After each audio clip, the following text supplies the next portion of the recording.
internacional. Y vamos a conversar también en temas internacionales, pero asociados esta vez directamente con Chile, con alguien que conoce mucho de este tema, diplomático en varios de los países que estamos hablando, profesor universitario de Derecho Internacional, José Rodríguez Elizondo. Muchas gracias por estar aquí de nuevo con nosotros en Última Mirada. Muchas gracias a ti por invitarme ahora cada 2 años por lo menos. Pero sí, no, pero espérate, sí, esta cosa se va alargando. Y como yo quiero que tú dures mucho tiempo, la próxima va a ser 3 años. No.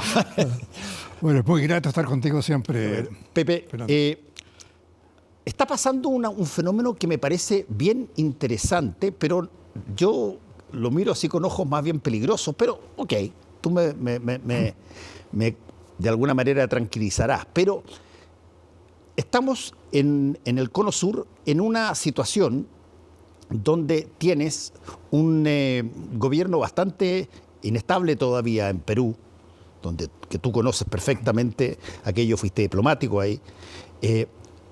Acaba de anunciar Evo Morales que se presenta a las elecciones, y Evo fue muy duro con Chile bastantes veces y muy directo. Y en Argentina tenemos el gobierno de Milei, que es un personaje bien especial, muy de blanco y negro, de buenos y malos, de cosas así, y probablemente en algún momento dado podría mirar hacia la cordillera y lo que está al otro lado y eventualmente, no sé, entrar en refriega con situaciones que eventualmente estén pendientes con Argentina. ¿Cómo estás viendo este Cono Sur que está bastante distinto a como la última vez que hablamos? Nunca ha estado excelente, Fernando. Pero ahora, como tú dices, realmente hay una situación novedosa. Muy novedosa, tanto que perdimos un poco la brújula con respecto a la existencia del HB3. Bueno, tus televidentes saben lo que es la HB3, la hipótesis vecinal de conflicto con los 3 vecinos, que es viejísima. Es una hipótesis de conflicto que sacaron los militares por ahí por los años 20, 30, ¿no?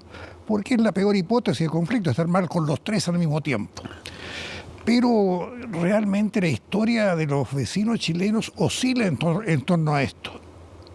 Cuando Bolivia con Banzer quiso arremeter y Pinochet le ofreció un acuerdo de salida al mar a Bolivia, neutralizó a Perú, pero después quedaron en las mismas, después volvieron a negociar, entonces Argentina negocia en mejores condiciones, si es que Chile está mal con Perú o con Bolivia. Siempre ha sido un triángulo que no nos beneficia para nada. Y es ahí donde yo siempre he planteado en mis libros que uno tiene que saber optar. Y como yo viví una década en el Perú, sabía muy bien que para uno de los diplomáticos mayores del Perú, que era Bácula, Juan Miguel Bácula, el país vecino del Perú con el que mejor se podía llevar era con Chile.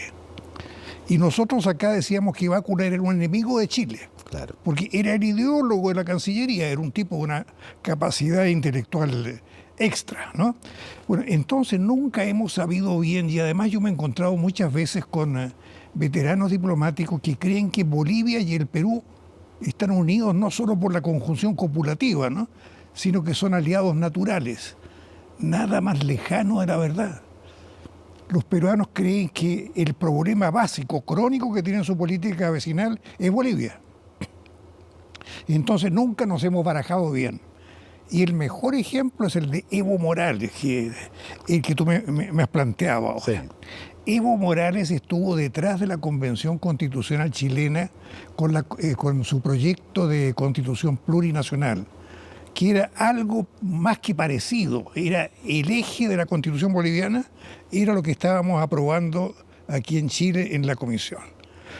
Tenía por objeto establecer un Chile con 11 naciones, y la estratégica para él era el norte con la nación aymara, el pueblo aymara.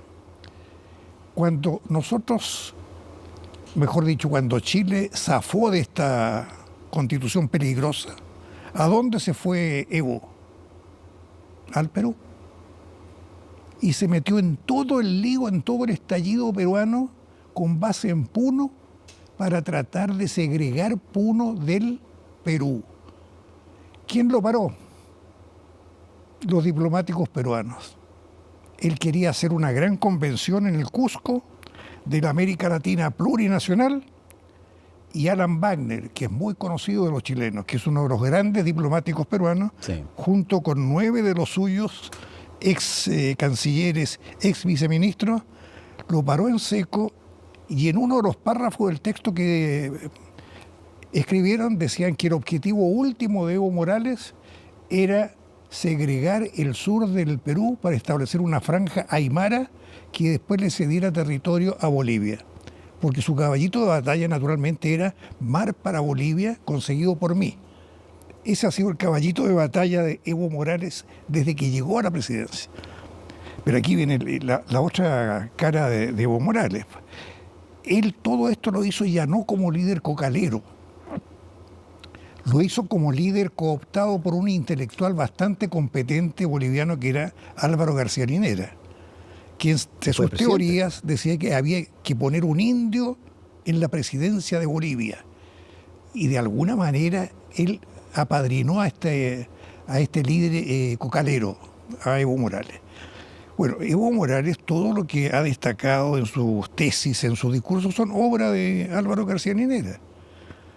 Pero lo que pasa con muchos líderes carismáticos es que se creen que son realmente capos. Y ahora él declaró que García Linera es su enemigo. ¿Tú sabías eso? Sí, vi que no sabía por qué, pero vi que habían tomado una distancia bastante súbita. Hay que imaginarse por qué, porque Álvaro García Linera es un tipo ilustrado. Y capaz que también quiera ser presidente de repente. Él dice que no tiene condiciones, que él lo que quiere es que un indio sea presidente, que nunca va a ser candidato, pero yo creo que el caso es que una vez que estuvo en el exilio Evo Morales, lo único que quería era volver a desplazar a Luis Arce del poder. Y como García Linera es un tipo inteligente, seguramente le ha dicho, mira, con esto vas a romper el partido se va a destruir. Y entonces sacó una declaración Evo Morales, tengo un nuevo enemigo, Álvaro García Linera, nada menos que su factotum, su gurú intelectual. Entonces, ahora cuando él nos dice a todos los espectadores, el pueblo quiere que yo vuelva al poder, yo digo, aquí te quiero ver. Oye, dime una cosa, Pepe.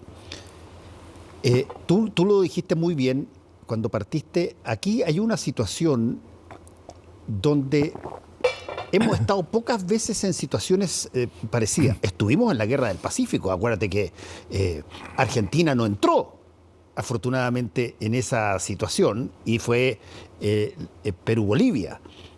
Pero que haya tres que tienen... No digo que Argentina tenga una mirada áspera con Chile, no. Digo que Milei es un personaje tan atípico en materia de gobierno que todavía no sabemos exactamente cómo nos va a ver. Pero sí sabemos lo que pasa a veces en Perú, y sí, sin duda, sabemos lo que pasaría con Bolivia y Evo Morales. Claro, Milei tiene un pecado mortal desde el punto de vista de la política internacional y sobre todo de la diplomacia. La imprevisibilidad.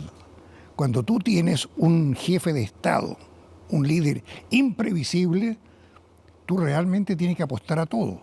Potenciar a los militares, comprar armamento, hacer una política de alianzas distinta. Entonces, los que más le temen a Milei hoy día son los argentinos, que no van a votar por él. Mis amigos argentinos realmente están muy asustados de a dónde llegó la decadencia de la democracia argentina. Porque la culpa de todo esto la tiene lo que yo he llamado la agonía de las democracias. Cuando tú tienes democracias agonizantes, como la tenemos en toda América Latina, primero se disparan por los outsiders. Ahora, me parece interesante el concepto de democracia agonizante. A ver, descríbemelo en 3, 4 líneas. ¿Qué característica tienen lo que tú podrías denominar una democracia agonizante? Mira, arranca de un rapto de optimismo del fin de la Guerra Fría. Se acabó el enemigo estratégico, no tenemos que prepararnos para la Tercera Guerra Mundial, para combatir a los partidos comunistas en los países occidentales. Los comunistas de Francia, España, Italia son socialdemócratas. Por lo tanto, ¿para qué vamos a esforzarnos tanto? Tomar el poder es administrar el poder. Administremos el poder. Y los viejos jefes se quieren quedar como viejos jefes hasta la muerte en la democracia. Vuelven de los exilios y quieren seguir mandando. No le dan el pase a las reservas, a la cuarta especial, a los jóvenes. Con lo cual, la ciudadanía ve que cada vez se preocupan menos de los problemas de la ciudadanía, de la seguridad, de las pensiones, de todo lo que tú estás viendo en Chile. Sí. Y se encierran en sí mismos a administrar el poder, y llega un momento en que las encuestas le dicen: miren, cabritos, ustedes tienen un 2%, la gente no los quiere. Y ahí se producen los estallidos, pues. Hemos tenido estallidos en Ecuador, en Perú, en Chile. En Colombia. En Colombia. Y ya no están llegando outsiders, está llegando una nueva generación que ya no tiene una diferencia generacional que se soluciona con los cumpleaños, ¿no? Son jóvenes que están pensando distinto. Primero porque llegaron al uso de razón política disgustados con los políticos. Ellos quieren ser cualquier cosa menos políticos, son antipolíticos. Para eso se ríen de los partidos de derecha o de izquierdas. Fundan sus propios partidos en la universidad. Pasan de la manera universitaria de hacer política al Congreso y, en nuestro caso, al gobierno. Y por último, las nuevas tecnologías le han dado un nuevo lenguaje. ¿Tú te acuerdas de Marshall McLuhan? Por favor, es decir... El mensaje es el mensaje. El medio es el mensaje. El medio es el mensaje. Es decir, le estaba moldeando el pensamiento. Están pensando distinto a nosotros los viejitos. Están pensando de otra manera. La política para ellos es otra cosa. Ahora, es interesante lo que tú dices, trayendo a colación a Marshall McLuhan, un comunicólogo de los más famosos del mundo, de origen canadiense. Marshall McLuhan tenía esa frase, que era: el medio es el mensaje, que él la aplicó básicamente a todo lo que era la iniciativa tecnológica de la época. Y él decía, por ejemplo, la televisión. La televisión no solamente entrega entretención, decía McLuhan. El medio es el mensaje. Te quita tiempo para hacer otras cosas y te quedas mirando. Antes tú hacías un montón de cosas en tu desarrollo del día. Hoy día tú destinas 3 horas promedio, en este caso de Estados Unidos, 3 horas promedio, a estar frente a algo. Te informas por ahí. Dejas de comprar el diario o suscribirte a las revistas que te suscribías. Ves cómo funcionan el mundo y cómo funcionan las cosas a través de lo que te informa, y por lo tanto te empieza a moldear eso. Pero la misma cosa podría pasar con la democracia. En algún momento dado, él planteó que la democracia era un medio y que debía ser el mensaje también. Pero tú dices que estamos en una situación donde la democracia no está satisfaciendo a las personas al punto de que prácticamente en muchas partes del mundo, si tú tomas las encuestas, el sistema tiene mala aprobación. Es lo que han llamado muchos cientistas políticos el desencanto con la democracia. Pero si tú tomas la franja etaria, el desencanto de los más jóvenes a veces es repudio. Es decir, ellos no aman la democracia. Ni siquiera, lo hemos visto, la república, ni siquiera el Estado-Nación. El Estado-Nación es una cosa obsoleta. Por eso la plurinacionalidad de Bolivia, lo que les enseñó Hugo Chávez. Hugo Chávez les enseñó que el que llega al poder tiene que hacer su propia constitución. O sea, todo lo contrario de lo que nos pasó con Allende, que él decía: vamos a seguir esta línea y al final, cuando ya tengamos un camino al socialismo, hacemos una constitución nueva. Ellos aprendieron estas cosas como diciendo: lo primero que hay que hacer es cambiar la constitución, porque Chávez lo hizo, ¿no? Entonces están pensando la política de una manera distinta y se han encontrado con que los políticos que estaban administrando el poder democráticamente nunca hicieron la transferencia de poder para gradualizar el intercambio de jóvenes con viejos. Yo estuve en el exilio. Y cuando se formó la brecha ahí. Esa para mí es la primera brecha.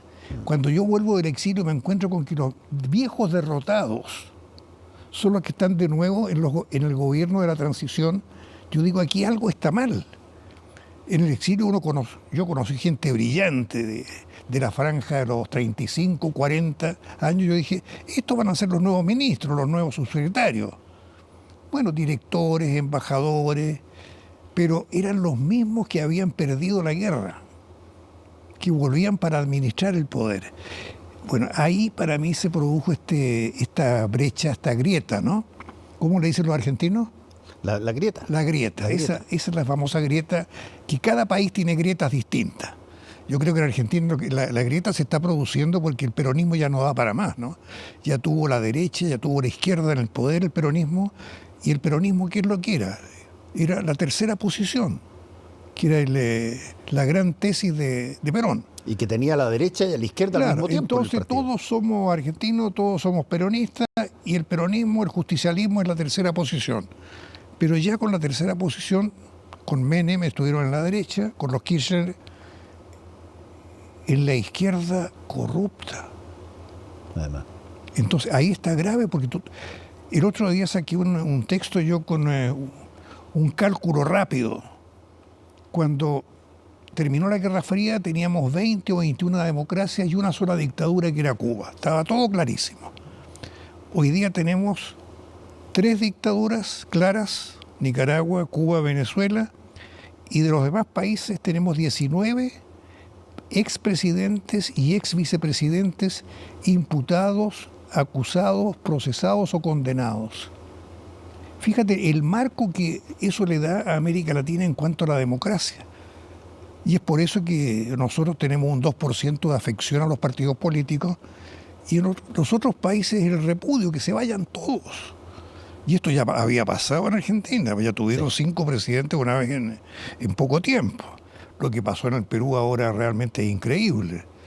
Tuvieron un presidente que era un outsider total, que quiso dar un golpe de Estado, no sabiendo lo que era un golpe de Estado, porque fue una cosa de película cómica.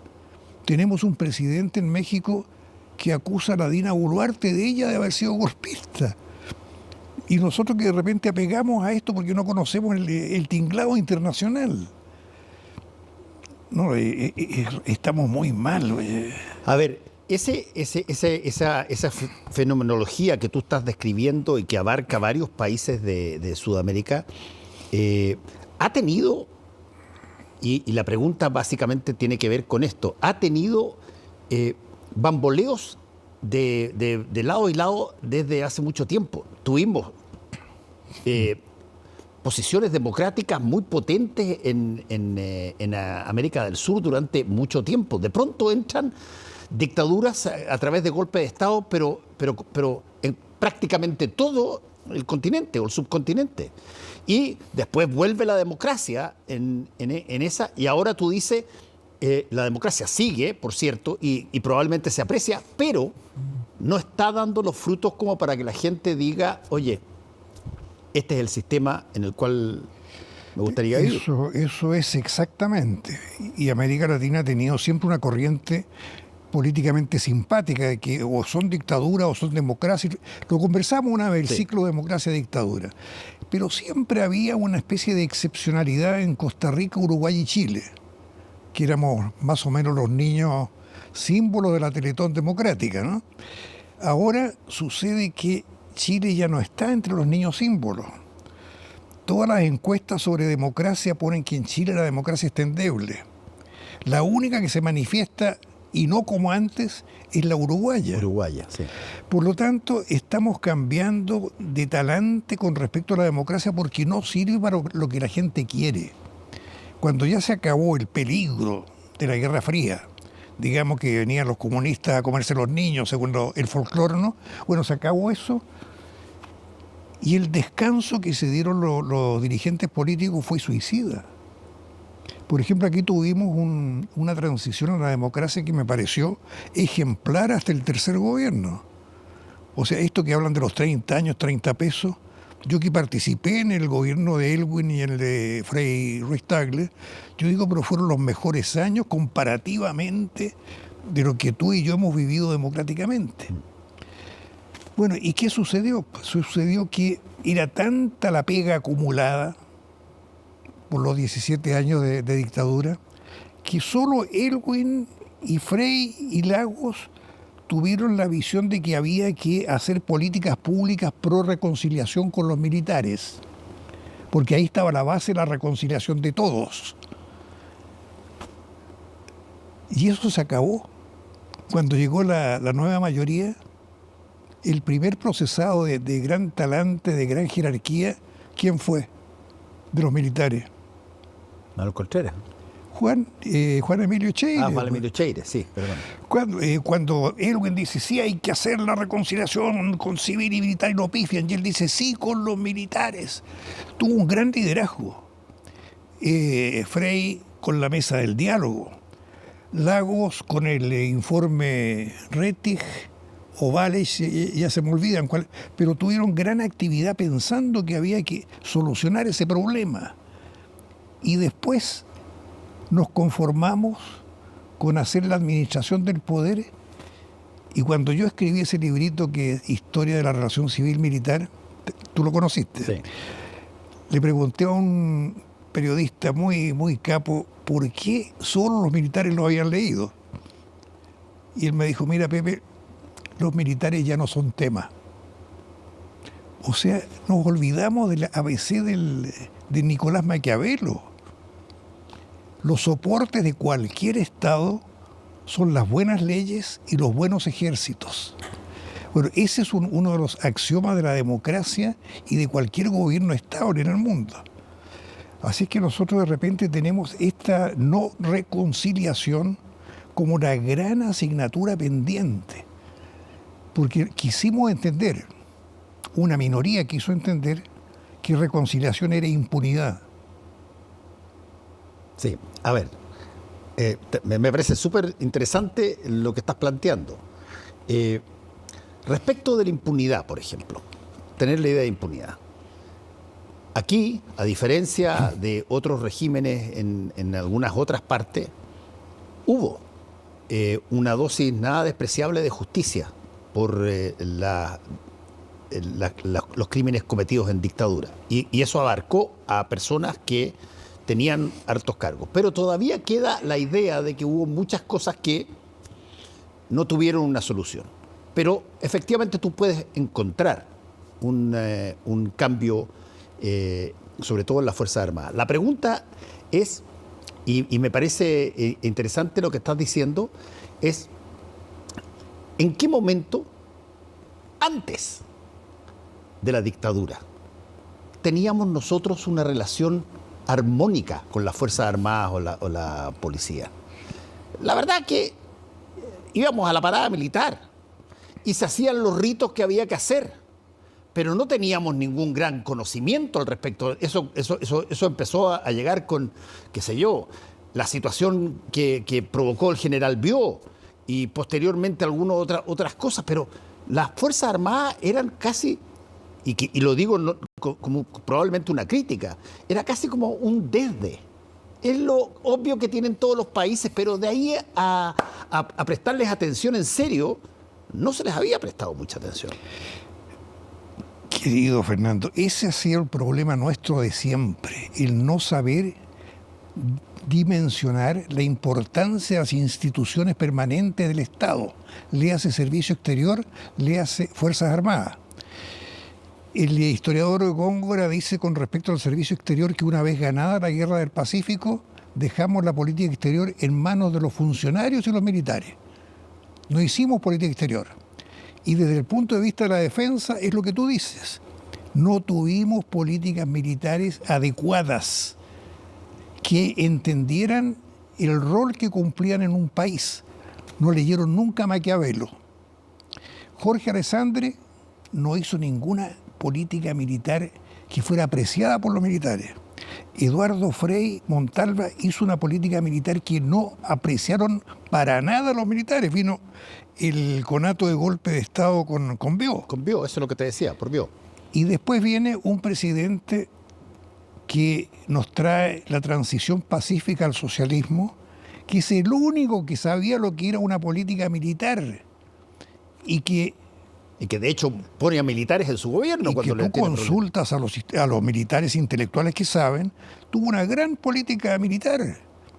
Lo que él no podía plantear, el tema de Allende fue otro, que tenía la oposición dentro de la Unidad Popular, que tenía la oposición, la injerencia de los Estados Unidos, la injerencia de Cuba, que también influían en los militares.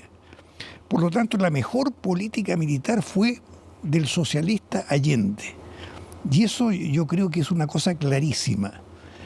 Cuando la gente que dice le dieron un golpe militar, los militares, yo le digo, bueno, el vaso medio lleno, medio vacío.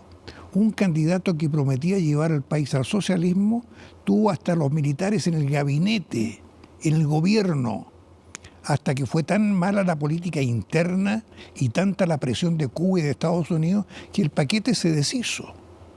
Entonces, ahora viene el gran tema, porque yo miro que la reconciliación es la gran asignatura pendiente. Y los grandes actores que tienen que participar ahí son los militares. Digámoslo de esta otra manera,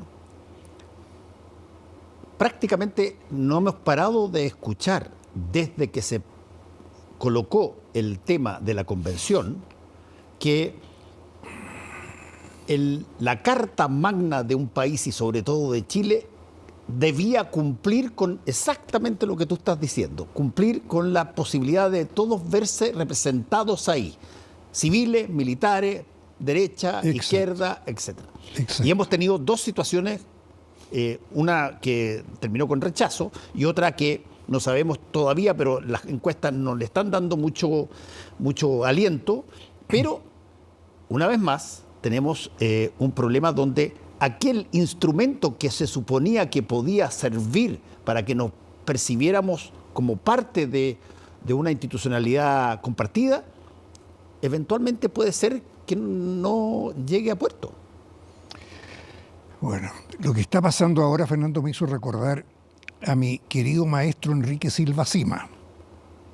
Silva Sima, para mí, ha sido uno de los grandes políticos de este país, sin vocación de político, porque era más profesor que político. Y entre las cosas que conversábamos y que él escribió también, estaba la necesidad de que los militares estuvieran en la Constitución. Y mira, esto que se está discutiendo hoy día. Yo tengo un libro de Enrique Silva del año 2005, 2006, en la cual plantea... Ya había sido ministro de Justicia. Ya había sido canciller. Canciller. Él fue Contralor General, primer presidente del Tribunal Constitucional, canciller. Por eso te digo que es una figura canciller muy grande y muy postergada. Él era un hombre sabio. Y cuando yo conversaba con él de los militares, me decía, mire Pepe, si el tema es este, son los grandes actores de la reconciliación y la Constitución, una buena Constitución de Chile tiene que contemplarlo, pero no burocráticamente como dependencia del Poder Ejecutivo, no, las funciones, el rol de los militares. Porque cuando se ha planteado en este momento cuál va a ser la ubicación de las Fuerzas Armadas en la Constitución, una parte dice, bueno, pero si ya están como dentro de la parte del Poder Ejecutivo, como dependencia, digamos como el servicio, como turismo, como la Dirección General de Impuestos Internos, no, pues mi posición en mi libro ha sido siempre que Servicio Exterior y Fuerzas Armadas deben estar en algún capítulo de la Constitución, no como burocracia, sino como roles, tiene que estar establecido. ¿Eso ocurre en otras constituciones que tú hayas visto? No soy especialista en constituciones, pero te lo digo simplemente por lo que yo he visto, lo que he vivido, y la primera vez que lo conversé yo fue con Enrique Silva, uno de los más grandes juristas que hemos tenido en Chile. Gran administrativista, un hombre de una dimensión de buen criterio extraordinaria.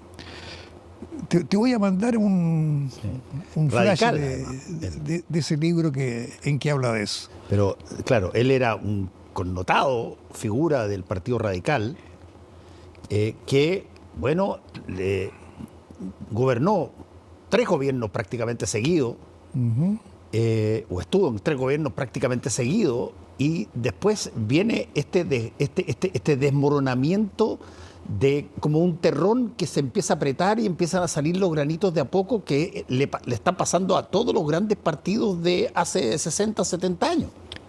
Y en toda América Latina. En toda América Latina. En toda América Latina. Sí. El APRA, los ADECOS, los copellanos, que eran clásicos en Venezuela. Los peronistas.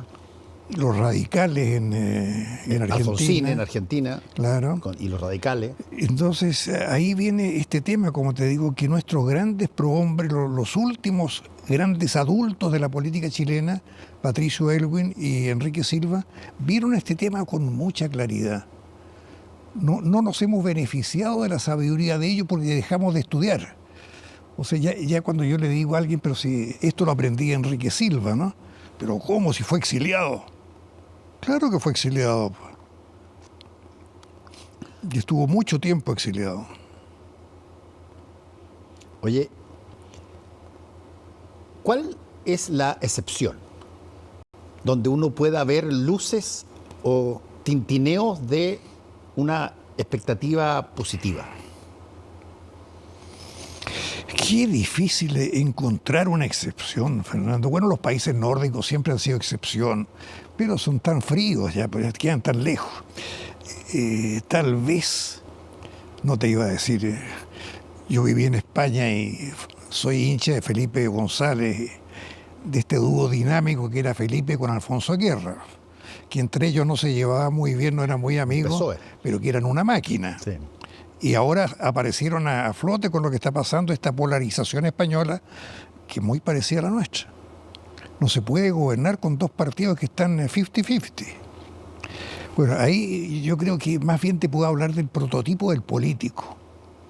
Un político sabio como Felipe González, al cual una vez yo le escuché, me critican mucho, estaba diciendo en un grupo, porque no hago la política de mi partido, del PSOE, Partido Socialista Obrero Español. Pero a mí no me eligieron para ser presidente del PSOE. Yo soy un presidente del gobierno de toda España. Y lo decía joven, porque llegó muy joven al poder, ¿no? Sí. Otro brillante político que conocí, brillantísimo, Alan García. Sí, tú siempre has hablado muy bien de Alan García. Espérate, 35 años tenía. Estoy entrevistando a Carlos Andrés Pérez, el compadre de él. Venezolano. En Venezuela, presidente venezolano, que era un capo de la política, un tipo muy sabio en política. ¿Demócrata cristiano? No, Caldera era. Caldera era. Era Copey, parece. No, ADECO, de Acción Democrática. Adeco. Que era el equivalente al APRA. Al APRA, sí. De la misma filosofía del APRA. Y en un momento de la entrevista yo le planteo, bueno, su compadre Alan García va de candidato a ser presidente. Y me queda mirando, no va a ser candidato. Yo le he dicho que se aguante. Él no debe ser candidato ahora. No le hizo caso a Alan García. Pero me acordé siempre de ese consejo que seguramente se lo dio de cuerpo presente. Alan García fue un fracaso como presidente. Y después volvió e hizo una presidencia normalita. Inclusive muchos dicen que brillante. Él personalmente era brillante. Nunca he visto un mejor orador. Yo he conocido oradores como tú, a Salvador Allende, a Frei Montalva, a Raúl Rettig, el Marqués Bulnes. Sí. Había muchos acá, grandes oradores, pero a todos se los comía vivo Alan García. Pero mira tú lo que es la cosa, un personaje como ese, que tú lo relevas tanto desde el punto de vista político, que haya terminado como terminó. Bueno, yo lo destaco como ser humano, como político, mejor dicho, pero no como buen político. O sea, yo fui crítico de cine, entonces inclusive las películas malas me daban tema para hacer la crítica. Yo con Alan García tengo este mixed feeling, ¿no? Caramba, qué tipo más brillante si hubiera sido más sensato. Si no hubiera sido presidente a los 35 años, si hubiera esperado, como le decía su compadre Carlos Andrés Pérez, que hubiera cumplido 40.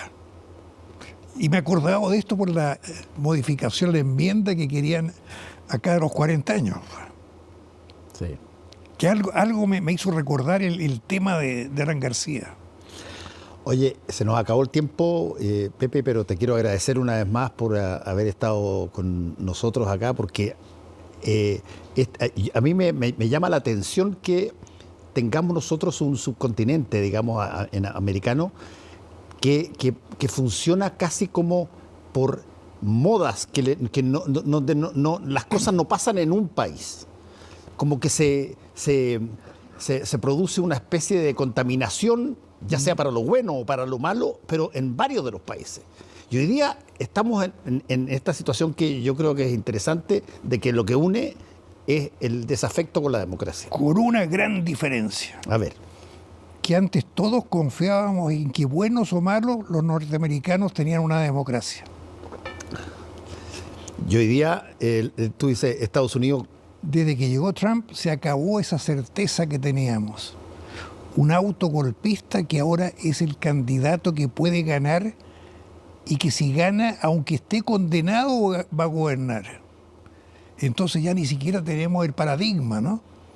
Sí, el imperialismo norteamericano, sí, pero es una democracia. Los presidentes cambian cada 4 años. Después de la segunda elección no se pueden reelegir. Y funcionaba.